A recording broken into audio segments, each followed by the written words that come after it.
to change the key. I'm going to go from C to G.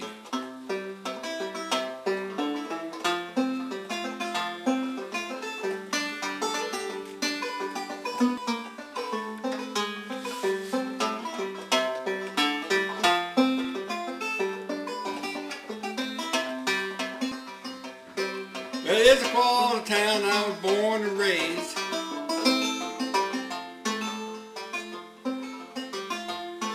It's a pretty nice town, but it's seen better days.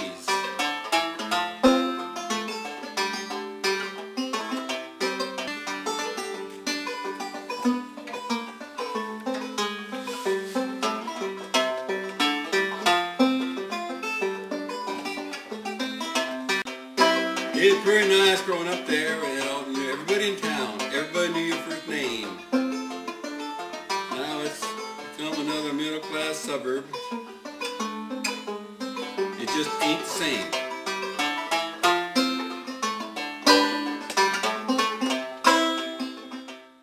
My great-grandparents were the Alexanders, and they owned quite a bit of property on the hillside along Lake Sammamish, as well as property along the lake. We'd go up there and hang out with the animals because they had pigs and they had cows and they had baby cows. You know, we really enjoyed going out and playing with the newborn calves or the newborn pigs and picking cherries from the cherry trees. The house was cold. It seemed big, but it was very small. Now that I see it, you know, I see it as an adult, it was really was a very small house. There's a big wood stove that was the cooking area and the table area. It was all big room. Measurement of Christmas is what happened up there in that old house. You know, of course, the house seemed so big at the time, and had, you know, the old, you know, back hallways and the stairs, back stairs going upstairs, and the big porch wrapped around it and everything like that. And now that I see it as a historic building up in Issaquah, you go up there, it seems so small.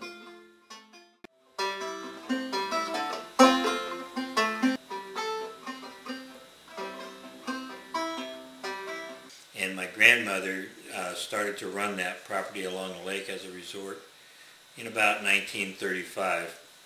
And from that day on, it was a resort called Alexander's Beach. And we were fortunate enough to live across the road from that resort. And we spent all of our time down at the resort as little kids. My grandparents just loved having us grandsons be their work crew, and so we did all the work down there, chopped the wood and fixed the tables and the sheds and the dance hall, and moved the logs around for the swimming area, and cleaned the boats, and we did all that stuff.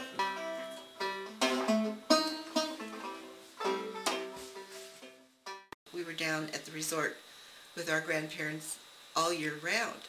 In the summertime, we would be on the lake water skiing or swimming, or our friends would be able to come down and see us, and Grandma would always let them come into the resort free. And we lived up on the plateau. But I remember going to the resort. I remember having slumber parties in the dance hall with Carol and a number of other girls. I remember a big deal about taking the rowboats out at night and rowing across the lake to what they called the haunted house, which was over in what now is called South Cove. My grandfather drove truck for Dairy Gold Creamery all of his life until he retired when I was just a little kid, 1 year old, 2 years old, once I was born. He used to tell us that he used to come back from the deliveries at the end of the day and give all of the rest of the ice cream bars that were left in the truck to all the kids in town. And as I grew up as a teenager, I remember the kids that were kids at the time when my grandfather was driving truck would tell me that they used to get free ice cream from. My grandfather had a very large 25-foot high dive in the resort up until I was probably 14 or 15. And then the insurance company made him cut that down, and he made it about 15 feet.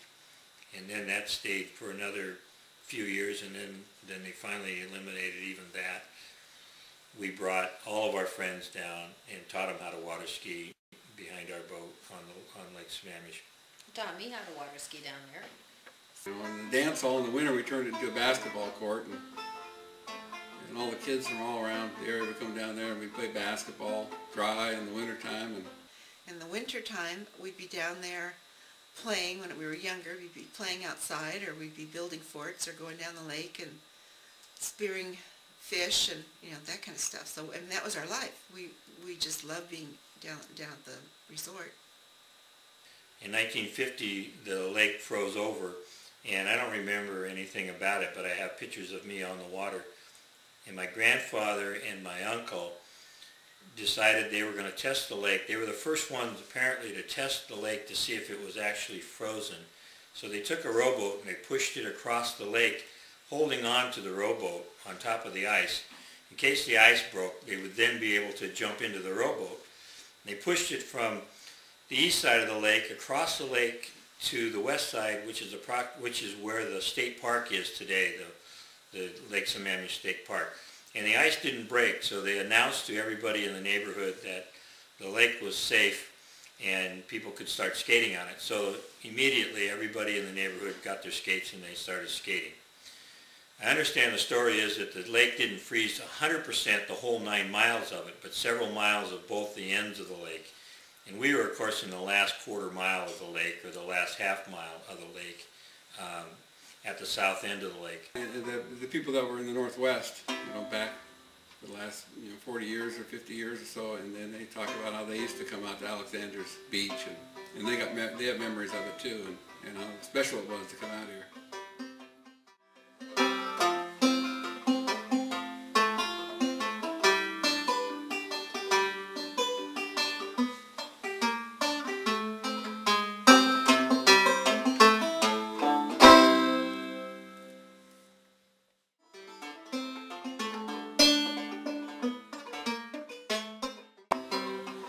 Yeah, my grandma Haro made everything on the farm. I can hardly think of anything she ever bought.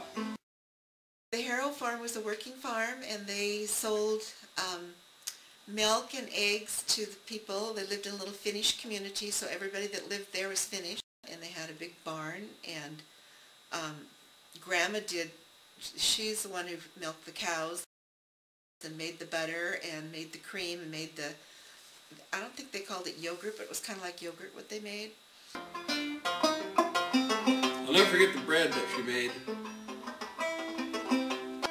In my own home, we pretty much ate like everybody did in the 1950s, Wonder Bread, which you could take the whole loaf and you could squeeze it up about to the size of a baseball in one hand. She made her own bread. They made blood bread from the cows that they killed. Big flat loaf of round bread that was made with the blood of animals. And they would slaughter a cow, a steer, every year. And to me it's funny, the cow had a name almost like it was a pet, but it was a work animal. Every animal there was a work animal.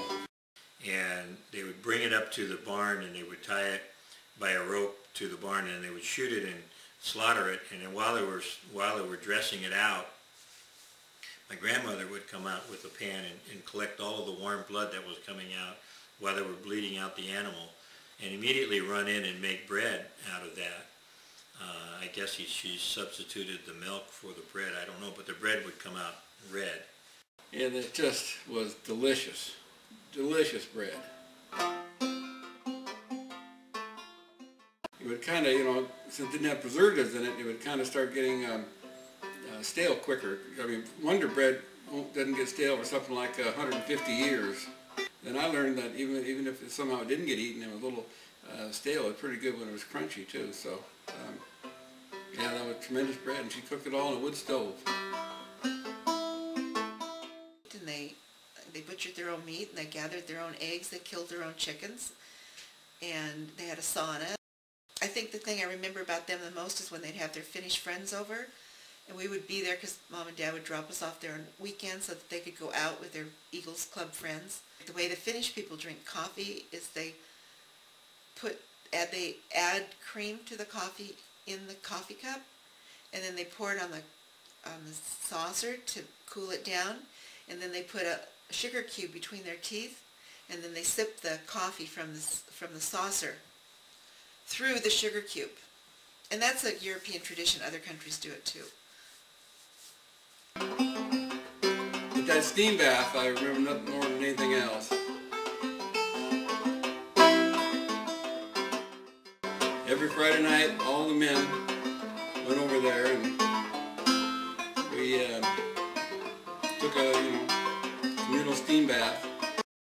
Grandfather, of course, not speaking English, he only knew a few words, but I remember that every time we sat down to eat at his house, he would say, "Eat now." And I think those are the only things he knew, the only sentences he knew in English, so that's what we heard from him. And then he wouldn't say anything else the rest of the meal.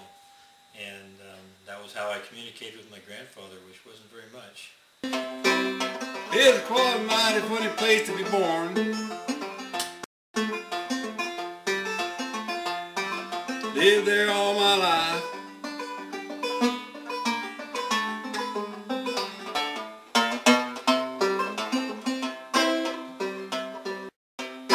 It was pretty nice growing up there. You knew everybody in town. Everybody knew your first name. Now it's become another middle-class suburb. It just ain't the same.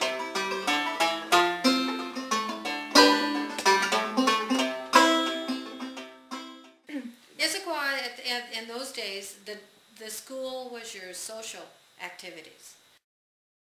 So as teenagers, we were all very involved in school activities, whether it was athletic events, and the whole town would go.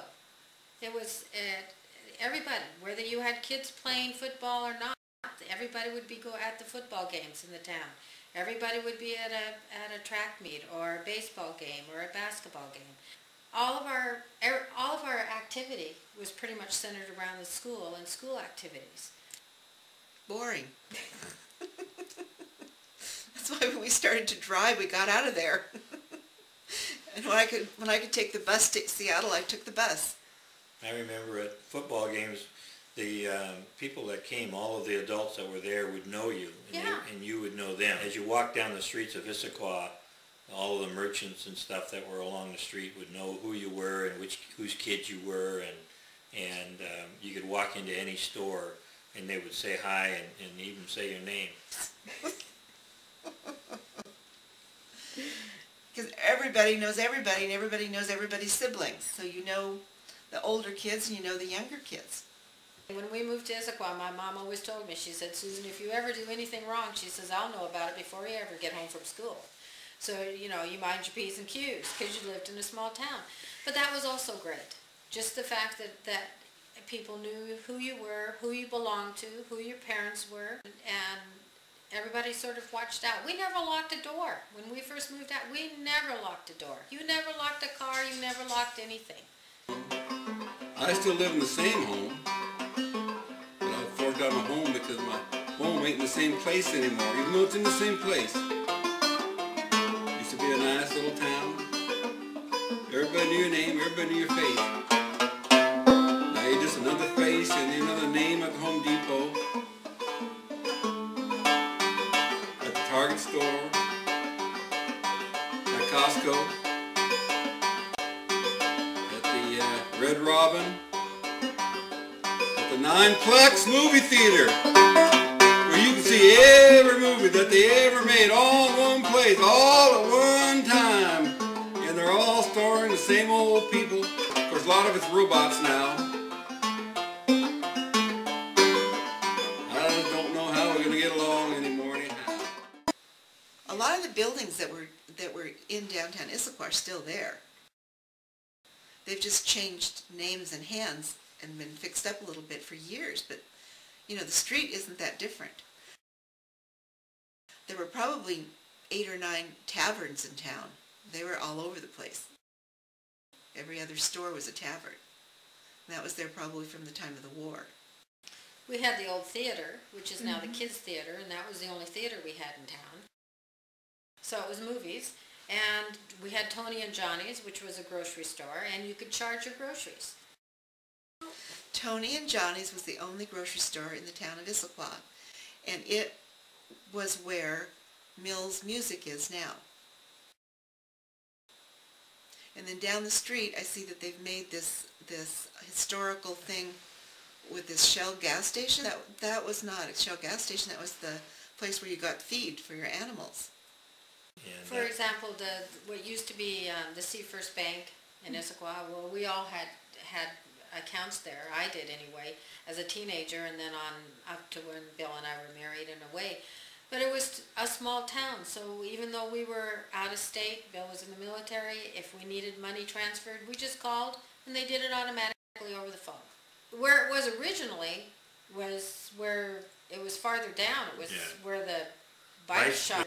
Yeah, just across the street from the theater, the old theater. In fact, that building was probably the first modern building in the town, and that's still there.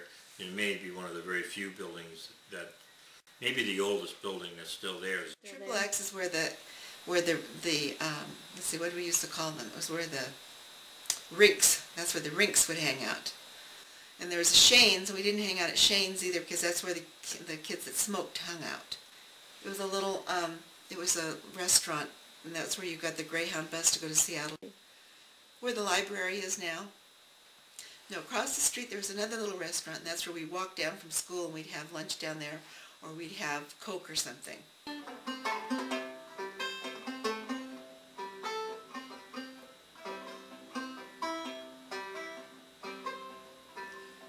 The thing I mean, it'd be nice to have a small town with all the people that everybody knows one another on a first name basis, and that'd be nice. Small town environment where everybody knows everybody, you cannot replace that in a larger city. All cities that grow to a point where you don't recognize the people that you see down the street are different, and that's lost forever when that's happened, and it's a real shame, and that's what happened in Issaquah. But that's going to change anyway over time. But I'd say the environmental change is really the sad thing. Does it bother me that they scathed the whole mountain up where Klahani is, and where I live, and taken out all the trees? That bothers me. Yeah, that bothers me. Well, now the gravel's gone because they've used it all up.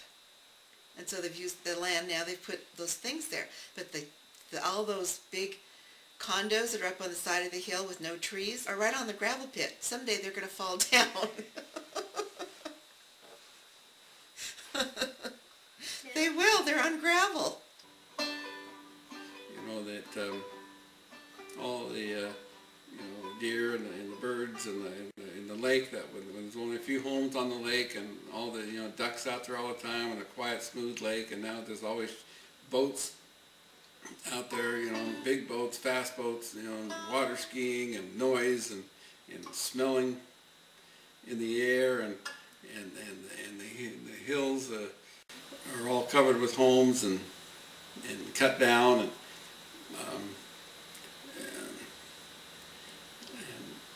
I guess that's my biggest heartache over the change is just how this what was such a beautiful pristine area and destroyed.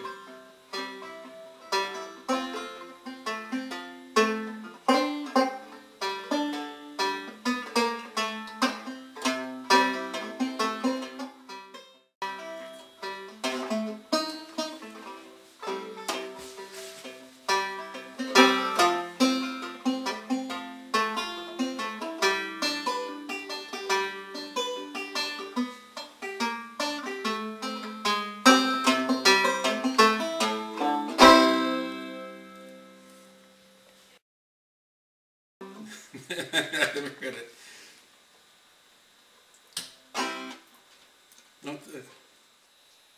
Used to be a gravel pit. Do you think that having the do you think having the what were the holiday traditions that were? Did you go up there on the holidays for Christmas time or anything like that? Why? He said he remembers having Christmases up in the Alexander house. Like how many? God. His mind doesn't work right. We always had Christmas at our house. Questions? Why don't you ask your question? It was very boring. Very, very boring in Issaquah. There was nothing to do.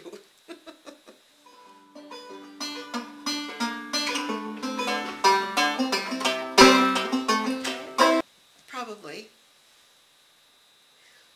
What about there's little houses? This feels really stupid. What, the interview? Yeah, just sit here like this. Well, I can carry it around, just sit there and talk to you. Do you want me to sit down? No. And that is the building where, turn it off so I can think of where it was. I can't remember. It's another building that's still there. So I bought this banjo just the other day. Just started to practice it. I played this away.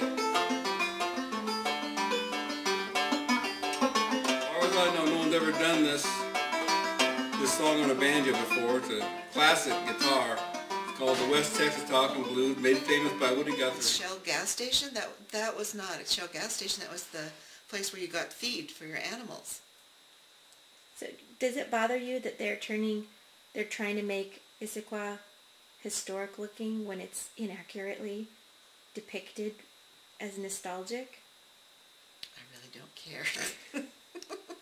Even the dog named Happy was work, you know. He was supposed to keep the cats from getting too populated, but they wanted cats because cats killed the mice, and the mice ate the food for the cows and the chickens. Now when I was growing up, everybody was just a hard worker of some kind. There was a logger, there was a miner. They did some kind of work that built this land and built this country and made it what it is today.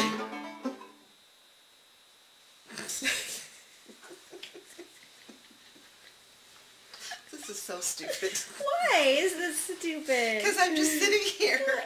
What? It is stopped. Now Woody Guthrie knows a lot about people that have been kind of forced out of their home. I still live in the same home, but I was forced out of my home because my home ain't in the same place anymore, even though it's in the same place. Did you like it? It was okay, but not particularly. I didn't like the idea that it was made with blood. But it was their, their tradition. My grandfather grew up in a log cabin. He had 9 brothers and sisters. They all slept up on a raft, like a pack of rats used to say. And they lived off bear and deer, fish. Most of them was hungry, and it was cold. But they did okay. They built up this land, made it good for other people to live in.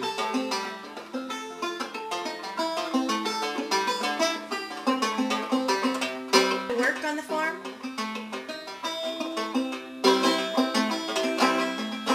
Yeah, we'd go over and help them bring in the hay.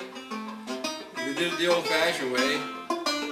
That old Model A pickup truck with a rake behind it. Guess it wasn't totally old-fashioned, wasn't a horse. But we'd have to then scoop that would rake it and scoop it up in piles. Then you had to use a pitchfork. No baling. Never baled the hay.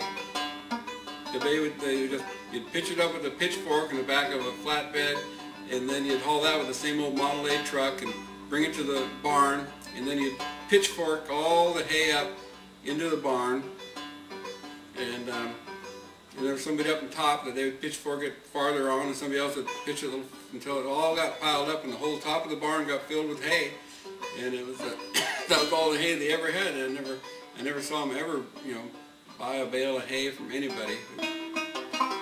They They had electricity, but she used the wood burning stove. And that helped heat the house too. They also had a coal burning furnace. And they could go get the coal, I think, basically for free, because the old coal mines were still up there that my grandfather used to work in. Matter of fact, everybody in my family worked in the coal mines sometime or another to some degree.